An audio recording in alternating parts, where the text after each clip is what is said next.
Hey everybody, it's Gina from AuntieGinasCucina. Look what's for dinner tonight. So it looks and smells delicious. So if you agree, follow the steps and you can make it for your family. Hey everybody. Okay, this is what you're gonna need to make that beautiful dish. I have a baking sheet lined with parchment paper.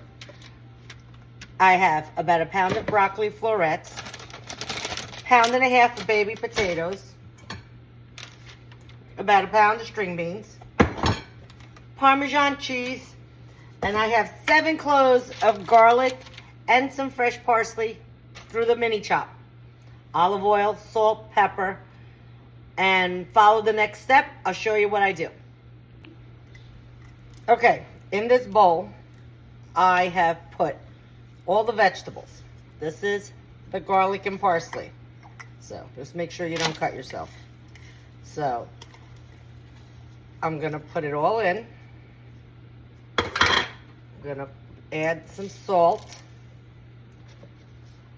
some Parmesan cheese,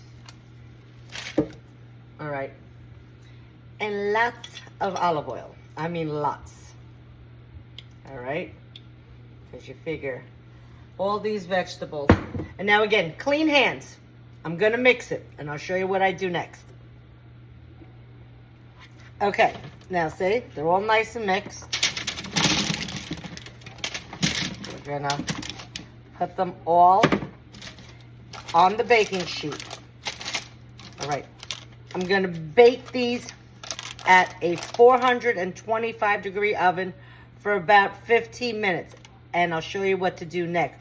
In the meanwhile, my London Broil is coming to room temperature. Okay, this is what it looks like. I made space in the center. This is about a 2.5 pound London Broil. Now this is the bowl. So what I'm gonna do is,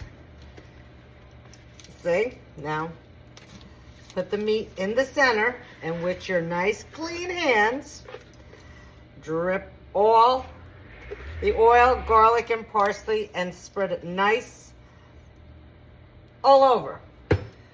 Put it back in the oven for about another 15-20 minutes until it's cooked, and then I'll show you what it looks like.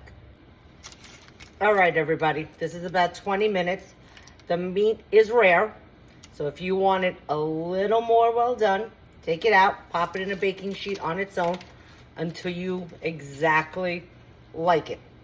But before you cut the meat, make sure, cover it with foil for at least 10 minutes so the meat rests. If not, all the juices will, escape. So from my family to yours, I'll see you next time. Bye.